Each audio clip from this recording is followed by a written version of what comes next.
First time in my life to eat this one. Ang sarap ng Ilocano.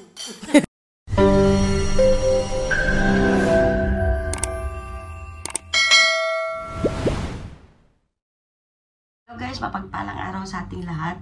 Ayan, ang vlog ko ngayon guys ay magluluto ako ng pansit kabagan. At gusto daw matikman ng aking mga kasama ang pansit kabagan ng mga Ilocano. So ayun guys, kung bago pa lang kayo sa aking YouTube channel, huwag nyo sanang kalimutan mag-subscribe, mag-like, at pakihit na rin po yung notification bell para updated kayo sa mga bago kong videos na ina-upload. So samahan nyo ako guys sa aking pagluluto. So ayun guys, ito yung mga sangkap, sibuyas, bawang, yung Mickey, carrots, sprouted beans, cabbage, at yung beef. Then gagamit tayo ng itlog, yan, black pepper, yan, then toyo, at syempre kailangan din natin ng vinegar para sa sausawan. So ayun guys, lutuin na po natin ang ating pansit kabagan. Una guys, maglalagay tayo ng mantika sa kaldero. Yan, igigisa natin lahat yan guys. Siyempre yung bawang.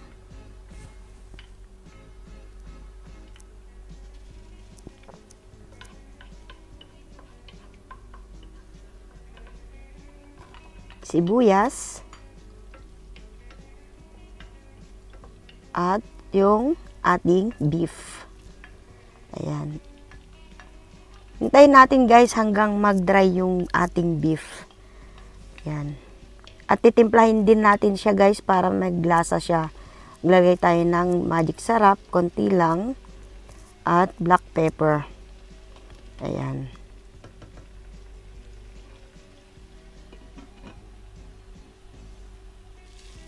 So ayan guys, luto na po ang ating beef. I-set aside na po natin siya.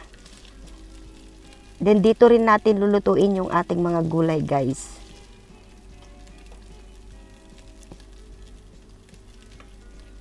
Ayan. Then lagay na natin yung ating carrots. Sprouted beans. Bali guys, wag nyong overcook. Mas masarap siya pagka half cook. Ayan. Sarili ko lang tong version guys. First time kong magluto. Lagay na din natin yung ating cabbage. At syempre guys, titimplahin din po natin to konti. Lagyan natin ng toyo at black pepper guys. Maglalagay tayo. Tinatansya ko lang guys yung mga ingredients. Huwag masyadong damihan kasi ang magpapalasa niyan mamaya guys ay yung ating sausawan. Yan. Half cook lang. Then pagkaluto na yung ating gulay, half cook, iset aside na naman natin siya.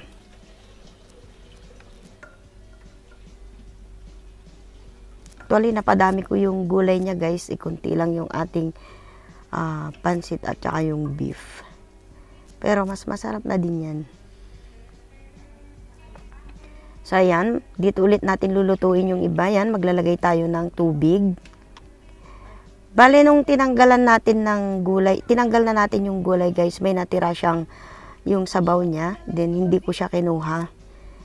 Dinagdagan ko ng tubig. Then, titimplahan ko. Naglagay ako ng toyo at black pepper. Yan. Hayaan mo muna natin siyang kumulo, guys. Then, dito ko na rin siya guys, lulutuin yung ating Mickey. Yan. Madali lang palang lutuin to. Yan, timplahan, lagyan ng konting magic sarap. Ulit. So, habang hinihintay natin na maluto yung pansit guys, i-mix ko na tong beef at sa yung gulay. Para matansya ko kasi parang mabibitin tayo sa beef. So, yan. Pag pinaghalo ko na siya. Pero sa Pilipinas guys, yung ating beef ay nasa ibabaw ng mga gulay sa pagtoppings. Yan. Pero baka bitin kaya pinagsama ko na. So ito guys, nag-chop din ako ng white onion, then titimplahin ko. Naglagay ako ng toyo, yung vinegar. Para sa sausawan to guys, ito yung nagpapasarap sa pansit kabagan. At syempre black pepper. Then, yung ating lemon. Yan.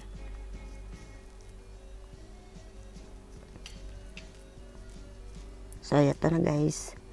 At ayan na nga't kumukulo na yung ating Mickey. Ayan. Pagluto, set aside na naman natin yung ating Mickey. So, kukuhanin din natin yung sabaw niya guys. Magtira lang tayo konti sa Mickey para hindi siya mag-dry. Kasi gagawa tayo ng sabaw at dito natin iluluto yung ating itlog. So, ayan. Naglagay ako ng konting sabaw. Nagtira ako para sa Mickey kasi magdra-dry yan siya. So yan, nagdagdag ulit ako ng tubig. Then titimplahin natin ulit konti ng toyo at magic sarap ulit. Base na lang sa inyong panlasa guys. Nasa sa inyo na yon. So ayan, dito ko lulutuin yung ating itlog. So 4 kami nakakain, kaya 4 din na itlog. Tig-isa kami guys. Ayan.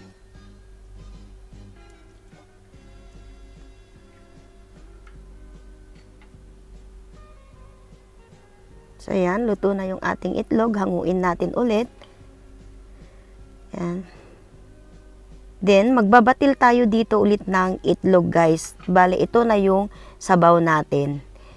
Ayan. Ibabatil natin tong itlog. Then, i-check nyo na yung lasa kung tamang-tama na sa inyo. So, ayan guys, ganyan lang siya kasimple. Ang pagluluto ng kabagan. So, eto na, luto na guys. So, kainin na natin to, masarap to. At tatanungin natin yung ating bisita. So, ayan, anong masasabi mo, Day, sa aking pansit kabagan? Ang sarap, sarap, sarap. Sarap daw. Ganyan ang aming pansit kabagan, Day. So, i-try mo din yung ating sabaw, Day, kung anong lasa. First time in my life to eat this one. Ang pangalan itong?